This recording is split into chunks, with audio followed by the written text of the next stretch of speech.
I request Professor Dr. ASHWIN DeSOUZA to start this session. Thank you. Yeah, good morning. Can you hear me? Yes, I can. Audible, yeah. So I'm going to cover today in the next 1 hour the management strategies for colon cancer. Rather than format this lecture as a didactic lecture, I've put it in the format of clinical cases, and we will deal with the relevant evidence for each case and how we make our clinical decisions. So the first case is a male 64-year-old. He is hypertensive, controlled with oral antihypertensives. He's IHD, one stent done on dual antiplatelet, had COVID in 2020, requiring admission but non-ICU. And now he has pain in abdomen and bleeding PR since 2 months. DRE, there is no growth, and hemoglobin is 6.3 grams. So bleeding and anemia in an individual more than 50, or maybe in our country more than 40, 45, at once one has to rule out colorectal cancer. Unfortunately, we still do see patients coming with anemia being investigated with bone marrow without actually getting a simple colonoscopy done. So if you suspect colon cancer, what is the baseline investigation that is required? Definitely, we need to do a colonoscopy and get a biopsy. Colonoscopy should be complete because the incidence of synchronous polyps is about 20 to 30%. The incidence of synchronous cancer is about 3 to 5%. And if we are not able to get a complete colonoscopy, complete one because of the growth stricturing, especially on the left side, we should get a complete one within 6 months of treatment completion. And for staging, we need a CT scan of the chest, abdomen, and pelvis. And it is on the CT scan where we have to derive the TNM staging, the tumor, its local extent, the nodal involvement, either regional or non-regional, and the signs of metastatic disease, the liver, lung, retroperitoneum, or peritoneum. And of course, we need a CEA. So we need to do a PET scan as an initial evaluation. Actually, it has not been recommended as a standard test for a baseline evaluation for colon cancer. It does have a role in selected situations in the management of colorectal cancer, and that is when we see a rising CA on surveillance. In the setting of recurrent colorectal cancer, when we are considering extended resections, and if we are doing metastatectomy, then probably we can think of a PET scan. Even at baseline investigation, it can be used as a problem-solving tool when we are uncertain whether certain lesions are either metastatic or unrelated to the primary disease pathology. But as a rule, for a baseline evaluation, PET-CT is not recommended. It has more relevance also in our Indian setting because of the high incidence of granulomatous lymphadenitis in the chest. And sometimes you're chasing these lymph nodes in the chest because they are picked up on PET, and we lose important time there, and they turn out to be granulomatous. And also because there is a higher incidence of signet ring cancers in India, mainly about 15-20%, not so much in the West. And these signet ring cancers do not have the GLUT transporter, which is required to transport the FDG tracer intracellularly, so they do not light up on PET. So as a baseline rule, no PET, just a CT scan is fine. So we got a colonoscopy for this patient. It showed an ulceroproliferative growth at 70 centimeters. They took a biopsy from that. One more polyp was seen of size 1.2 centimeters at 35 centimeters from the anal verge. They took a biopsy from that. They did not do a polypectomy because the patient was on dual anticoagulation. And 2 additional diminutive polyps were seen, one in the transverse and one in the descending colon, and these were not biopsied. The biopsy came back of the ascending colon growth as MDAC. Of the sigmoid colon was Willis adenoma with high-grade dysplasia, and the CEA was 5.2. So that's the scan. The CT scan showed an irregular wall thickening, enhancing wall thickening in the ascending colon, just distal to the IC junction.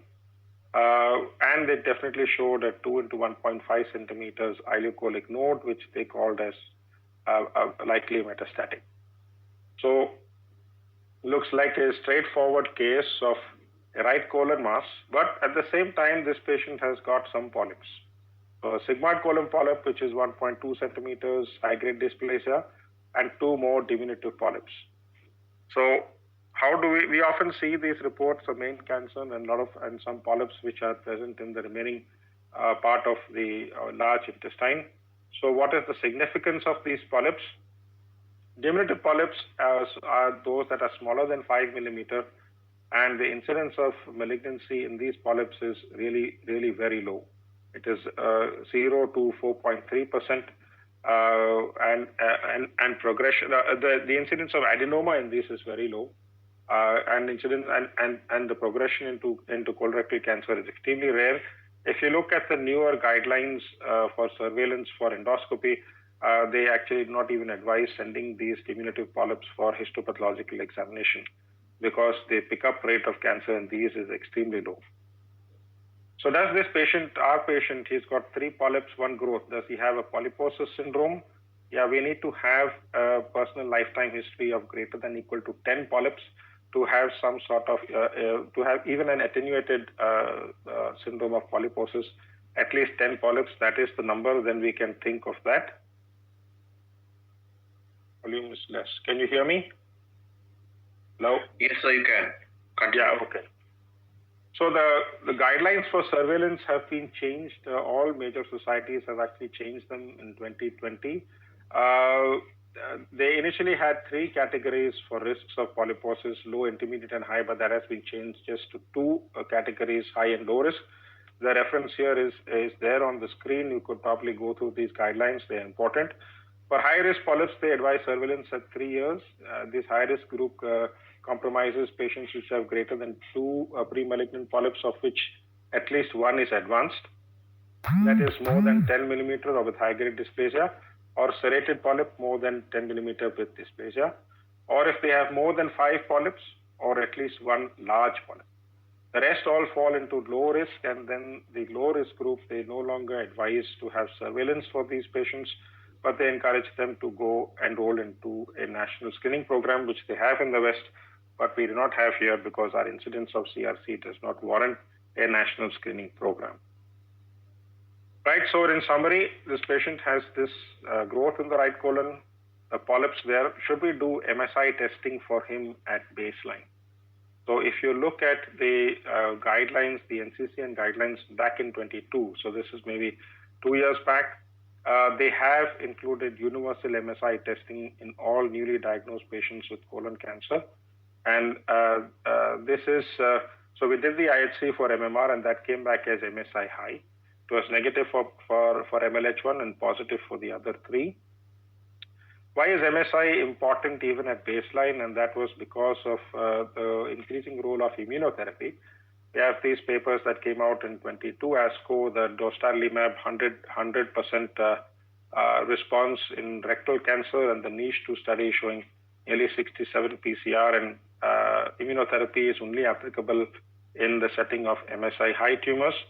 Also, as we shall see later, neoadjuvant chemotherapy, if you want to give for colon cancer, again, it is only applicable if we have MSI high tumors. So MSI is definitely recommended as baseline for all patients for colorectal cancer. So what does this IHC for MMR mean? So the MMR system is responsible for recognizing and repairing these base excision, the single base changes in the DNA strand. So there are numerous gene loci, but these 4 loci, MLH1, MSH2, MSH6, and PMS2, are the ones which are exclusive. 2 of them are required to identify the break, and 2 are required to repair them. So if the MSI gene itself is mutated, the gene gets truncated, the protein is not expressed in the cells, and the IHC which we do on the standard slide does not bind to these proteins. So if the IHC comes as negative, so that means your gene is mutated, right? So MSI high will be if any one of these gene loci are not expressed in the cells. The other way of checking the MSI is looking at the microsatellites themselves. So what happens to these MMR genes if the MMR system is not functional? It causes a lot of changes in the length of the microsatellites, which are repeated segments of DNA present in the genome. So we can test these by FISH for standard microsatellite segments, and that is the second way of doing it. So you either do the IHC for MMR or you do the FISH for the MSI. And of course, the last one is to do NGS and look at the MMR genes themselves. That is probably the most expensive and probably not required on a routine basis. So this patient is 67, he's MSI-H. So does he have Lynch syndrome? So it is true that 90% of colorectal cancer with Lynch syndrome is MSI high. But if you look at all colorectal cancer as your denominator, only 15% are MSI high, 85% follow the canonical pathway of chromosomal instability. And of these 15%, 12% are sporadic, means they only have the genetic change in the tumor, and only 3% have germline mutation, and that constitutes Lynch. Even if you take your MSI tumors as your denominator, 20 to 25% are because of a germline mutation in the MMR genes, and that is what is required to diagnose the Lynch syndrome. Whereas the rest, 75 to 80%, have got the CpG island methylated phenotype, which is hypermethylation of the CpG islands in the promoter segments upstream to the MMR genes, and this silences the expression of the MMR genes, although the gene itself is not mutated, and therefore the gene is not expressed in absence of any mutation. So this is more common than the Lynch syndrome. To actually diagnose Lynch, we begin with either an MSI or an IHC. And if that is negative, then definitely we do not go ahead, because 90% of Lynch have MSI high.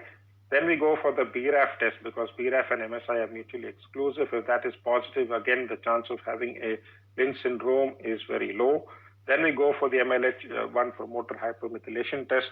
Again, if that is positive, again, no Lynch. If that again is negative, then most likely the patient has Lynch, but every case of Lynch syndrome requires to be confirmed to test the mutations in the MMR system by NGS, right? So there is a change to the baseline investigations for patients with colon cancer, and the IHC is requested on biopsy for all patients with colorectal cancer today. So we have seen the polyps. He's got a large polyp in the sigmoid, growth in the ascending colon. What next? And he's MSI high. So clearly this polyp is a high-risk polyp because more than 1 centimeter villus and high-grade dysplasia. It definitely needs to be addressed first. So we go ahead with the colonoscopy to remove this polyp, because if this polyp turns out to be a cancer, then probably we may have to extend our resection and remove the entire colon if this turns out to be invasive cancer. So what next? We go ahead with a endoscopic resection of his polyps first before we tackle the right colon. So he is high risk. He has significant cardiac risk. We go through the routine joint clinic evaluation, get his pre-anesthetic checkup done, his fitness done, 6-minute walk test, target stress echo. He is fit, ASA3, through a high-risk joint clinic. Of course, this is required to assess all patients who are high risk for surgery or intervention. And he goes ahead and we get an endoscopic polypectomy done, and EMR is done. It is removed en masse, and it shows moderately to polydifferentiated adenocarcinoma in this polyp. The base is 4 millimeter away and it is free, but they are seeing some lymphovascular emboli. The muscularis propria is not seen in this tissue. The transverse colon and the descending colon polyps both were removed. Transverse colon was hyperplastic, and the descending colon is TGA with low-grade dysplasia. So now this polyp in the sigmoid colon has actually turned out to be a cancer. Do we have to extend our resection to include this polyp, or is this polypectomy curative for this lesion? So the principle for managing synchronous cancers in the colon is to, in the absence of a familial syndrome, is to treat each cancer on its individual merit. So when is this polypectomy curative if we have a resection of a polyp endoscopically? So it's important to remember that only in colorectal cancer we have a stage of intramucosal carcinoma. That is, if the invasion has crossed the basement membrane but has not gone through the muscularis mucosa. And the reason for this is unlike any other place in the gastrointestinal tract. And the reason for this is because there are almost no lymphatics superficial to the muscularis mucosa, and the incidence of lymph node metastasis in intramucosal carcinoma for colon and rectum is nearly zero. So this is an entity that has been described only in colorectal cancer. The moment it goes through the muscularis mucosa into the submucosa, that is when we call it invasive cancer for colorectum. And then, of course, the T2 is involving the muscularis propria, the T3 to the subserosa, and the T4 going through the external serosa, right? So it is good to know the techniques for endoscopic resection because they do have some bearing on how we interpret the report and how we manage the patient. So basically, for a polypod lesion, we can put a snare at the base and resect the lesion. Then if the lesion is sessile, they raise a bleb and then they can snare it. And the most advanced is probably the ESD, which is the endoscopic submucosal dissection, where they dissect with a needle knife at the interface between the submucosa and the muscularis propria, and the tumor is resected. So it is important to appreciate how much submucosa is removed in all these resection techniques. The snare polypectomy will just remove the submucosa that is extended into the stalk of the polyp. EMR and endoscopic mucosal resection removes just the upper 2/3 of the submucosa. The lower third of the submucosa is not removed in the specimen. And the ESD, of course, gives you the full thickness submucosal excision. Why is it important to know how much submucosa has been resected? Because the incidence of lymph node metastasis, of occult lymph node metastasis, is influenced on how deep the tumor has gone through the submucosa, extending to nearly 25 to 29% in some series occult lymph node metastasis if lower third submucosa is involved with the tumor. So if we have an EMR done and the base is free, most likely you're dealing with SM1 or at most SM2. If it is the EMR done, the base is positive, then most probably you have the tumor that has gone into the lower submucosa, which is not removed with an EMR dissection. Similarly, for polypod lesions, we have the different levels and the incidence. The submucosa invasion to the head, the neck, the stalk, or the base of the polyp. And it is, if the base is involved, we have similar high rate of lymph node metastasis, occult lymph node metastasis, which can go up to 27%. So when is an endoscopic polypectomy curative? So if we have all these features, you have resected it en bloc, there is no lymphovascular invasion, there is no polydifferentiated histology, submucosa invasion is just SM1, maybe SM2, less than 1 millimeter. No tumor budding and margin is more than 2 millimeters. Definitely we can be happy that this endoscopic resection has been curative. But if you take this in real practice, very rarely we get all these features on our report. If you look at our own report from TMH for this patient, the en bloc resection, yes, definitely this was done for this patient. Lymphovascular emboli, yes, they're there. Polydifferentiated, yes, it's also seen here. Submucosa was free, it was just focal invasion into the submucosa. Tumor budding not reported, and margin was more than 2 millimeters, yes. So is this polypectomy in this patient curative? I think we have to decide on an individual case basis. So probably the most important are these three: the en bloc resection, because only if you have an en bloc resection can you actually know the status of the submucosa and the base. So if you have a piecemeal resection, it is anybody's guess whether the base is free or how much of the submucosal invasion. So for this patient in the joint clinic, they said we will observe the sigmoid polyp. He's a high-risk patient, 67 IHD. So for a cecal cancer, though, he definitely requires some sort of treatment. T3N1 operable right colon cancer. What do we do? Can we give him neoadjuvant chemotherapy before we operate? Although we know this is a very well operable right colon lesion, does neoadjuvant chemotherapy improve the long-term results in these patients? So we do have two trials for this. The PRODIGE 22 and the Foxtrot trial, the final paper definitely has come. The PRODIGE 22 was phase 2 RCT. It was a high-risk T3, T4, and or N2 colon cancer. So they had 3 arms: surgery with adjuvant chemo, peri-op chemo, or peri-op chemo with cetuximab. So this arm was stopped because it was later found to be futile. The primary endpoint was tumor regression grade, and then secondary endpoint was survival outcomes there. Foxtrot, similar design, but they had two arms. One was randomized with or without panitumumab. Again, this arm was once again stopped because it was found to be futile. So basically, it is the same peri-op or post-op chemo. Endpoint for Foxtrot was freedom from recurrent or persistent disease at 2 years.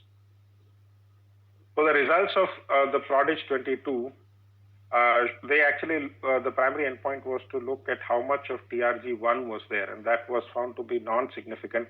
I think complete response in PRODIGE 22 was just 4 or 8%.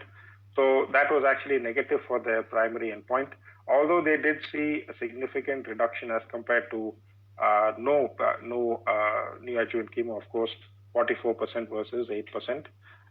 But they said it is not associated with a significant pathological regression rate. For the Foxtrot trial, we see that they did show an improvement in the 2-year recurrent or relapse rate in patients receiving peri-op chemotherapy. And they said that probably we can use it as a treatment option. But I want to point out, if you look at both these trials, in the post-op chemo group, the N0 stage, although they were supposed to be N0, N1, was nearly 40%, and the N0 in the Foxtrot trial was 48%. So there is a risk because CT staging of colon cancer, especially for nodes, is not so accurate. We are seeing nearly 50% of patients who have probably being labeled as requiring chemo at least at baseline probably do not require chemo, or they are low risk. The final low risk rate, low risk T3 was 24% in the Foxtrot. So that is one drawback of the staging that we have. We are probably over-treating a significant number of patients if we are going ahead with neoadjuvant chemotherapy for all operable colon cancer. Secondly is none of these trials had obstructing lesions. So if patients are symptomatic, which we see most probably in our country because we do not have screening program. So if they present once they are symptomatic, so they actually excluded all these patients, or they did a stoma and then gave the chemotherapy. I don't think anyone would be happy to give chemotherapy to a patient, neoadjuvant chemotherapy for a patient who is obstructed, unless that obstruction has been resolved some way. So if the tumor is resectable, it makes sense probably to go ahead and resect, especially if they're symptomatic. So we do have long-term results, mature results from the Foxtrot. It showed that giving the chemotherapy did not increase complications or anastomotic leak. It had higher incidence of R0 resection, 94 versus 89%, lower 2-year recurrent or residual disease rates, 16 versus 21%. But there was no difference in cancer-specific survival, and also more importantly, it did not show any benefit in patients who had MMR deficient tumors or MSI high. So this is the reason why we should have the MSI status if we are thinking of giving neoadjuvant chemotherapy to these patients. If the MSI high, definitely neoadjuvant chemotherapy is not an option for them. Mature results from the PRODIGE 22 showed that the 3-year OS was actually exactly the same in both these arms, and DFS, recurrence-free and time to recurrence also were absolutely similar, whether you give peri-op or post-op chemotherapy. So they show that it does not have any detrimental effect, but benefit also was not there in this trial, although that was not the primary endpoint for this trial. So our decision was to take this patient up with a straightforward case of right colon cancer. We do not want to give this patient neoadjuvant chemo. We'll go ahead with a right hemicolectomy. So the next question is, should we go ahead with laparoscopic or open surgery? Is laparoscopic colectomy a standard of care for colon resection for cancer? And we can actually even reframe that question a little bit. Can you consider yourself to be a colorectal specialist if you do not offer laparoscopic colectomy? And I say this because this question is nearly closed because of the evidence that we have for laparoscopic surgery for colon cancer. Five trials, all of them show more or less similar results, short-term benefits, pathological equivalence, duration of surgery longer, conversion rates varying. But all these trials are quite old. I mean, all of them have matured. The last one in 2012, we are today in 2024. And you look at the long-term results of all these trials, it is green across the board. So there is no question laparoscopic surgery for colon cancer is definitely a standard of care. It should be offered to all patients, and we have the data to support it. But that being said, should laparoscopic colectomy be done for all patients, right? So if you look, we do see T4 tumors, the perforated cancers, the obstructed tumors. These were all excluded in these tumors. So they're not a contraindication, but caution definitely is suggested for the bulky lesions, the T4 lesions, possibly requiring multivisceral resection, the obstructed cancer. Patient fitness is also to be considered if you are looking at duration of surgery, because the operative time for laparoscopic colectomy is longer, at least in the trials. And if you have early lesions that you cannot see, you need to have some facilities for intra-op localization, either intra-op colonoscopy or tattooing of these lesions, because we cannot rely on the pre-op endoscopy to localize these lesions, because they are more often than not inaccurate for actually finding where these small lesions are, right? So laparoscopic or open, we decided to go for laparoscopy. So the next question is, what surgery should we offer this patient? Right colectomy, either conventional or complete mesocolic excision. So what is complete mesocolic excision for colon cancer? This was a principle that was proposed by Hohenberger in 2008, and it involves three components. First is to mobilize the colon in the embryonic plane, to resect at least 10 centimeters of bowel on either side, and to perform a central vascular ligation. So let's look at these three components individually. To mobilize the colon in the embryonic plane, that comes from an analogy from rectal cancer TME. So total mesorectal excision to mobilize within the mesorectal fascia. Here, the colon, by virtue of its of the embryonic rotation of the gut, we have the colon gets retroperitonealized, but there is an embryonic plane or the mesocolic plane that envelops this colon, and that should be the plane of dissection. I don't think there is any dispute regarding the ontological soundness of this approach for colectomy. But what about resection of at least 10 centimeters of bowel on either side?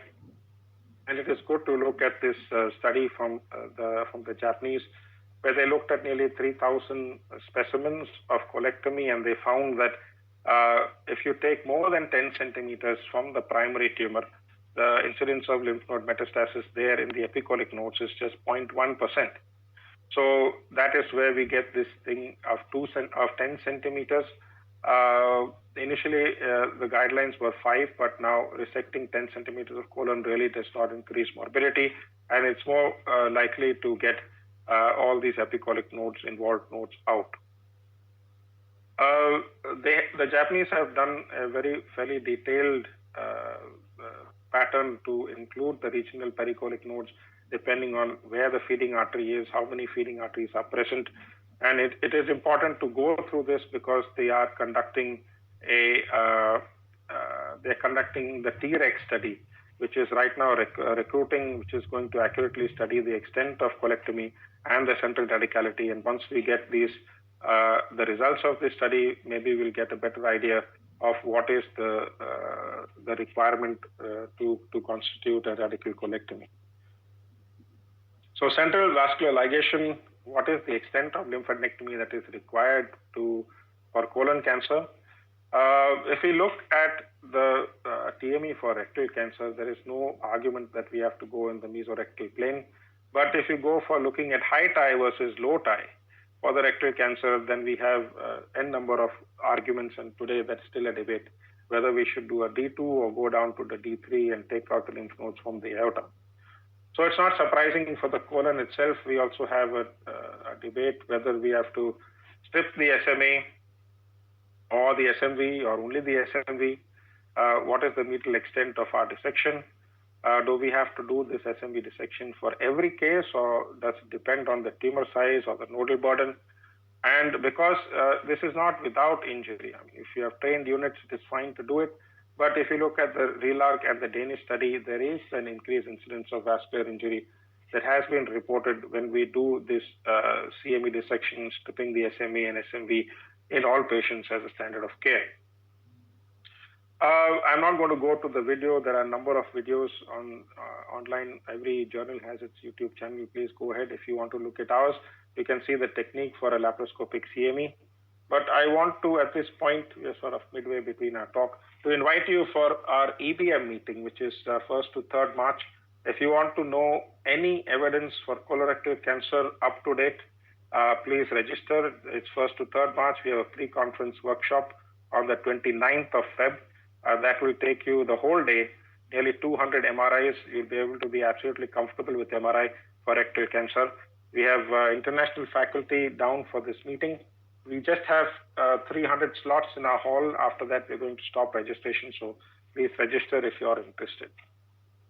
If you look at the results for complete mesocolic excision, this is the paper from the Danish group, which compared the CME done in 4 specialized institutes with their population database, and they are seeing about a 10% improvement in DFS for individual stages, but not if you take stage 3. But if you match for stage, then they did find about a 10% improvement in DFS if you do CME versus non-CME surgery. And if you look at the long-term results also, we see that we are seeing a better DFS by adopting complete mesocolic excision as compared to the control group, which is conventional colectomy. But it is important to see from this paper that 100% of the CME surgeries were done by specialists, as against 96% in the non-CME group. That was significant.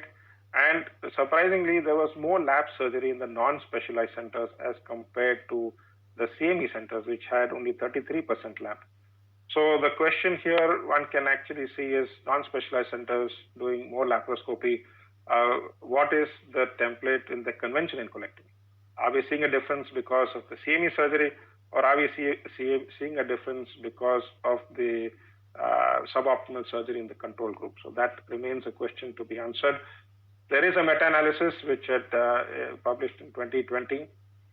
This is showing a improved 5-year DFS and OS for CME. But again, this also depends on the data that is included in the meta-analysis, and the Danish group formed a large group of the data was from the Danish study. Again, when they looked at stage 3, they are not seeing any significant difference. So are we dealing here with a situation of stage migration, of accurate stage classification rather than absolute benefit of CME? There also, that's another question to be answered. The forest plots do show favoring CME. Overall survival just about reaches, it was 1.06, but it did still favor CME group. We then had the RESECTA study from the group in Germany. So this was a little more accurate because it was a prospective multi-center study, and they classified surgery as CME only if the SMV was dissected, and the rest were included in the non-CME group. The primary hypothesis was to see a better DFS with CME, and they had a secondary hypothesis to show an improved survival if a mesenteric area of greater than 15,000 millimeters square was resected. So what were the results? They definitely had more number of lymph nodes, 55 versus 50, if we do a CME. DFS, they had to slow a few events for the DFS, but the OS was similar both in CME and non-CME group. And if you take out more area of mesentery, they did not have any improved survival. So they did an exploratory analysis in subgroup analysis in stage 3, and they did see that maybe in stage 3, they are seeing a difference in OS with CME as compared to conventional colectomy. But again, the study was not powered for this. We probably need more data for it. We have looked at our own data for CME in right colon cancer, and we also are not seeing any difference in DFS or OS or in complication rates. Although patients, we are seeing tile leak, which is almost exclusive in a CME group. We've never seen that before for right colon cancer. And we are also averaging about 5 nodes more in the CME group as compared to the non-CME group, and these were the significant findings. So we have conflicting data for complete mesocolic excision for right colon cancer. The Danish data does support it. The German data is uncertain. We do have 2 randomized trials, the RELAC trial from China and the COLD trial from Korea. So they have reported their short-term outcomes. The long-term outcomes are awaited from these 2 RCTs. They did show that CME with CVL is a safe technique. It does not increase 30-day morbidity. Does have a higher potential for intravascular injury. It was 3 to 5%. It does give you more number of lymph nodes, better lymph node staging. And the incidence of the central node positivity is about 3 to 5%. And there is usually no skip metastasis solely to the central nodes. But we have to wait for survival data before we can keep this a standard of care. So where do we stand with CME today for colon cancer? Definitely it is safe when performed by a trained surgeon. There is a small increase in post-op complications such as chyle leak and also anastomotic leak as seen in the bench study. High risk of vascular injury, some fatal complications have been reported as acute SMB thrombosis has been reported with this technique. The extent of lymphadenectomy as a universal standard of care, that is D2, D3, I think is still debated today. And probably the most significant question is to identify a subgroup of patients in whom this D3 dissection is indicated. What they see in the West is a large number of screen-detected cancers, and probably doing a D3 dissection for these patients is not required. But for our patient group, which has bulky nodes even seen on the scan, maybe we could offer them a D3 dissection. Again, we need data to support, to identify this group in whom we have to do this D3 dissection, and we need the long-term results from the 2 RCTs, right? So we went ahead, back to our case, we went ahead and we did a lap right hemicolectomy, CME with CVL for this patient. He recovered well. His final report showed PT3N0, so although it was N1 on clinical radiological staging, it finally turned out to be N0, which happens in nearly about 40%, 50% of patients. And his IHC came back as MSIH. So do we give stage 2 T3N0? Do we give adjuvant therapy for these patients? What is the benefit? So I'm not going to go into the details of chemotherapy, but stage 1, as a general rule, we observe. Stage 2, the benefit of chemotherapy, we have to discuss with the patient. Stage 3, of course, if you have node positive disease, is definitely a survival benefit. And M1, we will deal with little later. So if you have stage 3, I think then we have to look for these adverse clinical pathological features. MSI stable, tumor obstruction, perforation, if T4 primary, polyinfiltrated or lymphovascular invasion. But even if you have all these adverse factors, the benefit of chemotherapy is maximum 5%. In absence of these adverse factors, it's about 3%. So we have to discuss this with the patient and see the comorbid illnesses as well before we decide on chemotherapy in stage 2 colon cancer. Also important to note that if you have stage 2 and if you have even in low risk stage 3, what was initially recommended as 6 months of adjuvant chemotherapy, now we have data to show that 3 months is probably good enough for these patients, and increasing it to 6 months will definitely increase the toxicity of giving oxaliplatin for so long, and it does not really lead to any benefit. So if you have high risk stage 2, definitely we can go for a shortened chemotherapy and maybe probably even omit oxaliplatin in this group. So for this patient, our patient in question, they plan to observe this patient. He is a high cardiac risk and he's T3N0, MSI high, so no chemotherapy for him. Right, so let me go on to the next case. The first case, we have done the routine colon cancer, which we normally see.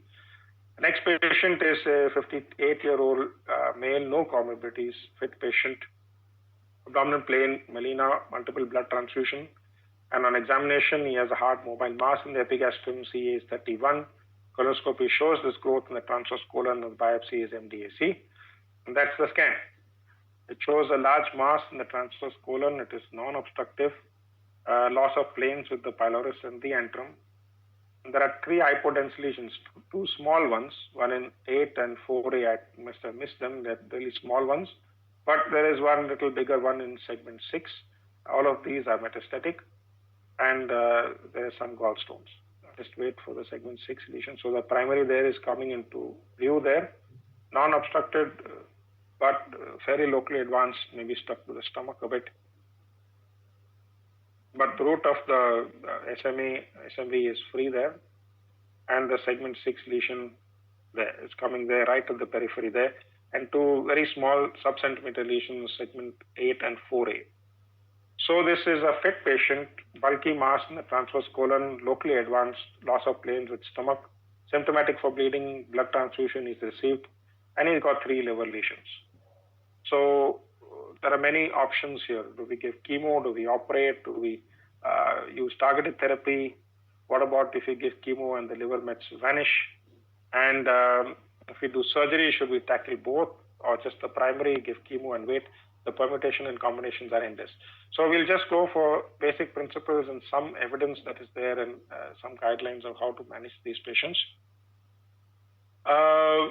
The first thing when we deal with a case with metastatic colorectal cancer is to identify whether this is resectable or non-resectable and define our intent, because that plays a very important role in whether we give chemo, whether we operate, and even what chemo we use. Looking at some data in the metastatic setting, resectable metastatic setting, if you see the EORTC 40983, and this had 2 arms which had a good percentage of colon cancer there, both synchronous and metachronous metastasis. One arm had a perioperative chemotherapy, 6 chemo, surgery, and then 6 chemo, and the other had no chemo, just surgery. Right, and the primary endpoint was progression-free survival at 3 years, and that was positive for this. Definitely, there is a benefit for PFS if you give peri-op chemo as compared to no chemo at all. But although they had more reversible complications in the chemotherapy group, they were all reversible, so they were probably okay. It is probably well tolerated. If you look at the long-term results of the EORTC group and you look at the survival, so we see that there is no real survival advantage for the group who received perioperative chemotherapy as opposed to the group who had no chemotherapy in the beginning. So this is because most of them got the chemo at their first recurrence, whereas only 59% of the patients in the chemotherapy arm got chemo at their first recurrence. So metastatic colorectal cancer is becoming more like a chronic disease, where we keep on tackling it, keep on going at it. If the mets come again, we can take them out. So probably the long-term survival of these patients maybe depends on how many times you can probably go in and take out what is resurfacing. I mean, these are thoughts that are there. But this study did show that in the long term, there was no significant survival advantage of giving perioperative chemotherapy. In the adjuvant setting, we have this pooled data from these 2 phase 3 trials. One was from France, and the other were 3 smaller trials from the EORTC from Canada and from the Italian group, ENG, they make the acronym for that. So this had only bolus 5FU versus observation, and they did see a benefit if you give in the adjuvant setting, both for PFS and OS. But if you look at the JCOG 603, so this includes synchronous resection, if RJ resection was achieved both in the primary and the metastasis, or metachronous liver mets with liver as the first and the only recurrence. So it is only liver-limited disease. No extrahepatic disease. And if they had prior chemotherapy for the primary, that had to be at least 3 months had passed. So again, the primary endpoint was DFS, and again they showed that if you do give adjuvant chemotherapy for these patients after liver resection, we are seeing an improvement in DFS. But although they had more patients had prior chemotherapy in the no chemotherapy arm here, probably they had more treated chemotherapy before. But if you look at the long-term results of this trial again, and look at the overall survival, You see, the 5-year overall survival in the patients who are getting hepatectomy alone was 83%. It was higher than those who had hepatectomy with adjuvant chemotherapy, although this was not significant, but this is something to be seen. So there are various hypotheses for this.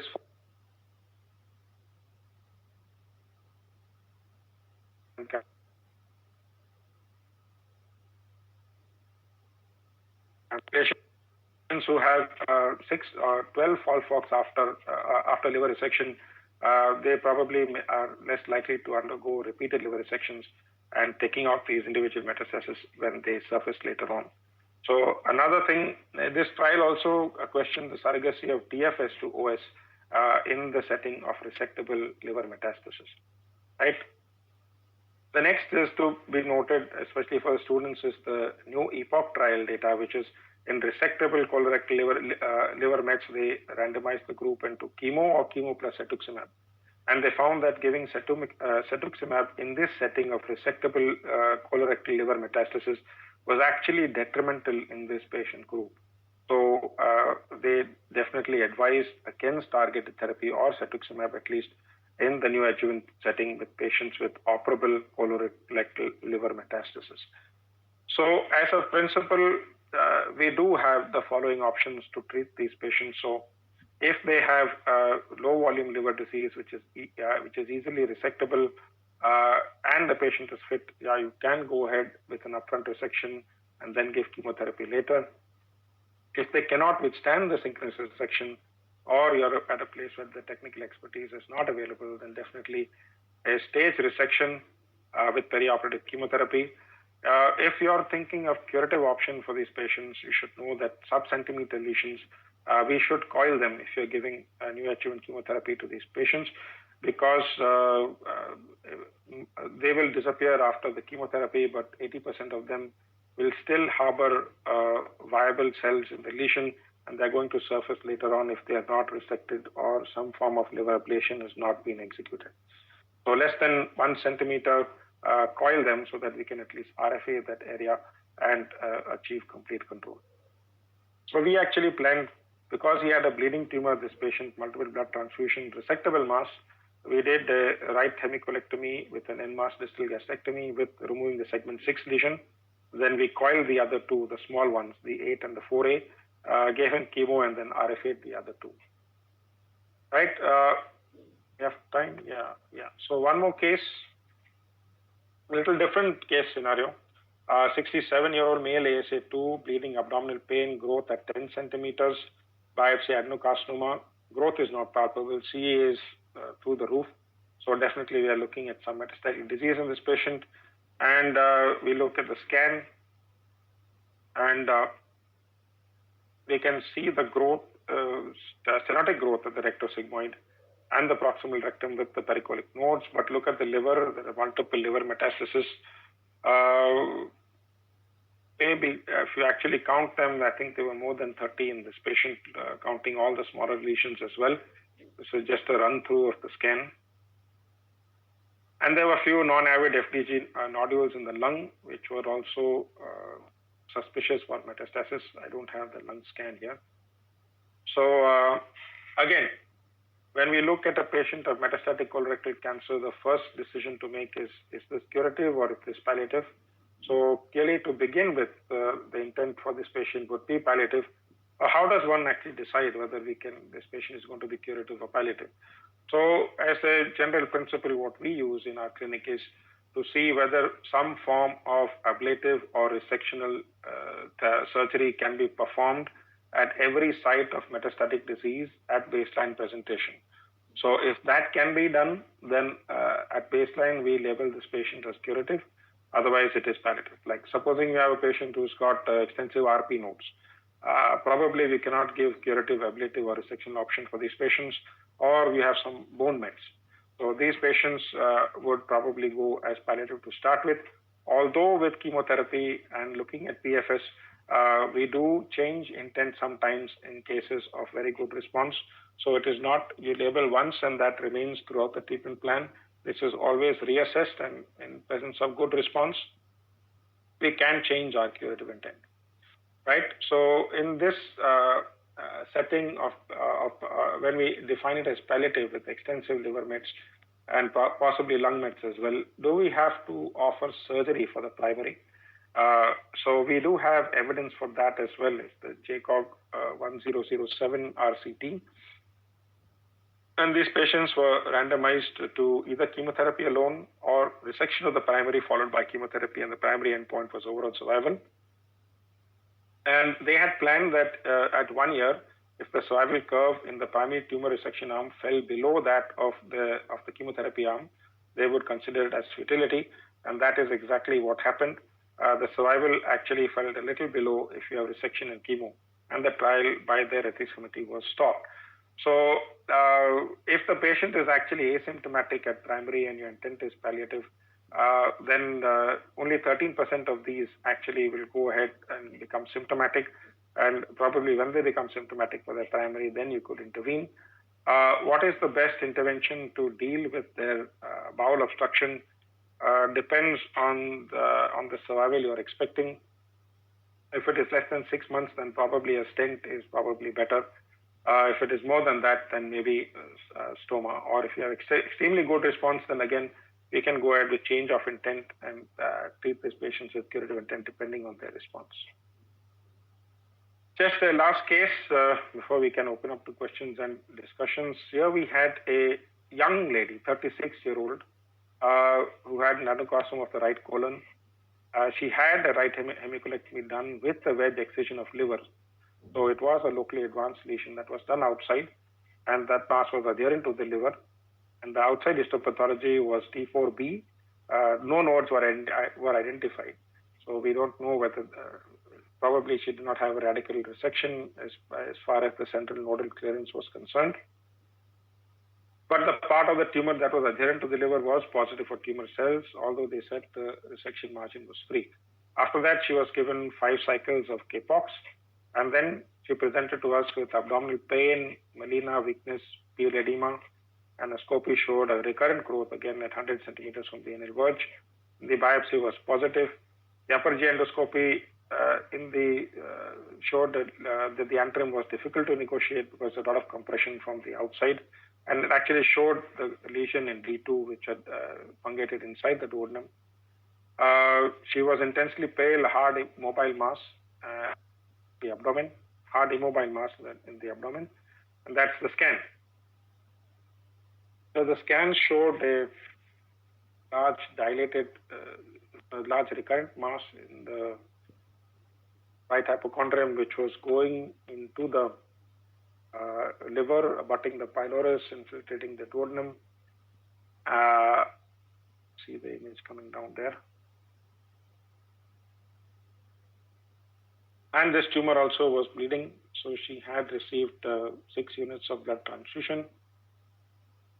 And her albumin right now is 1.9. So that is the mass coming in there, really infiltrating the duodenum there and going into the parenchyma of the liver. But apart from that, there was no metastatic disease. And there were no large nodes as well, as seen in the scan, just the mass, which was just huge.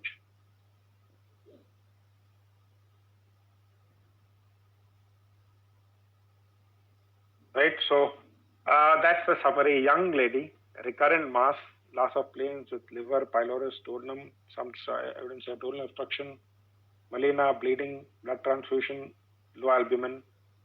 So what are the options for her? There are 3 options only to treat cancer: surgery, chemotherapy, or radiation. And you can't do any of 3, it's best supportive care. So chemotherapy, they were really reluctant to go ahead with any sort of chemotherapy for this patient because of the obstruction, because of the bleeding, because of the low albumin.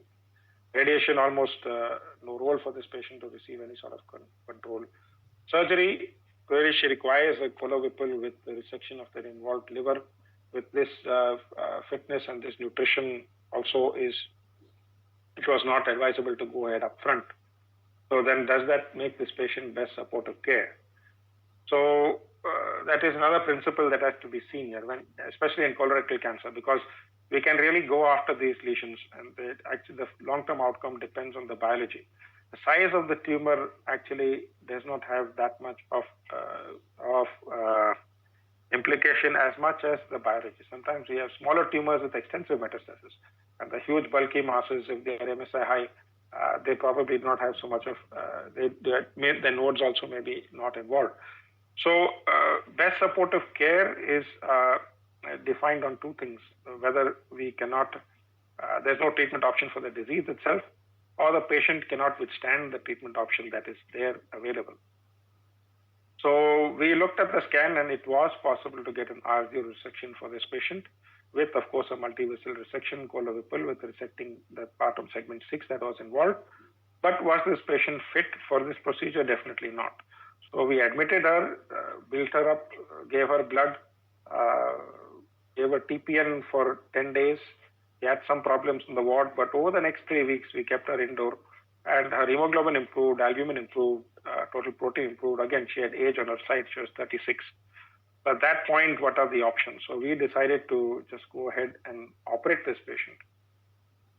So there was no peritoneal disease or metastasis present. The mass definitely was bulky, as we saw in the CT, but we were able to get an R0 resection. We resected the mass with the classical Whipple resection of the segment 6. And that was the mass that was removed. She had some burst abdomen, which was managed. And the final report actually came back as N0. And she was MSIH. So it is to see that colorectal cancer, we can really go for these lesions, even though they appear to be big, the primary. Biology is the one that actually governs the final outcome. And even in the setting of metastatic disease, we can go after them and achieve long-term control, even with repeated resections at sites of metastasis. Yeah, so thank you, and maybe we can take some questions. Ashwin, good morning. Great talk. A few questions here. We got some short time. So yes, I think someone has said, if what tattoo do you use for polyps? Because they said the spot tattoo is not available, and methylene blue gets sometimes may not be seen the next day. Do you recommend intraop colonoscopy? Or? Yeah, so intraop colonoscopy, if it is available, that definitely is the best. But we do tattooing with India ink that is available with us, and we don't use methylene blue. We use that India ink. I think that's what they use. But they do it the evening before or the day before, and that gives a sort. Does not show you exactly where it is, but you can see that bluish tinge area that is there, and that you can clearly see. So that we use, and that sort of helps. If we do have intraop colonoscopy, yes, we do that. We have used it sometimes, and that has helped us to accurately find the location of these lesions. Especially the ones which have been resected incompletely on endoscopy, and then they send it to us and say to do a radical colectomy. Yeah. Great. The other thing someone was asking, if you have a right-sided tumor and which it comes as MSI high, would you wait for germline testing before planning surgery for right colon? Yeah. So the thing is, your incidence of Lynch is actually quite low, and the germline testing takes time for it to come. So we usually don't wait for the germline testing. We will use clinical criteria and go ahead. So Bethesda, Amsterdam criteria, if they are there, definitely clinical criteria we can use. Germline testing, we probably not wait. Unless the patient already has history, family history, and the germline testing has been done, and then she's on a screening program and then gets a cancer, then of course we can offer extended colectomy if we have the genotypic data available with us. But as a rule, no, we won't wait for it. We will go ahead with treating the cancer on its own merit. Another argument for this approach is that in Lynch, the penetrance is not as high as in FAP. So we can put these patients on surveillance also. So we can offer them both options. Either you go for subtotal or total colectomy, or even you can go for right colectomy and surveillance. Both are actually acceptable. Ashwin and Saklani, in TMH, you do MMR or MSI, and you use IHC platform or NGS platform. What is the practice there? We are using IHC right now. And you told that routinely you don't wait for that report to come to go ahead with the definitive treatment. In the down the line, when it comes, then you address it by merit of it.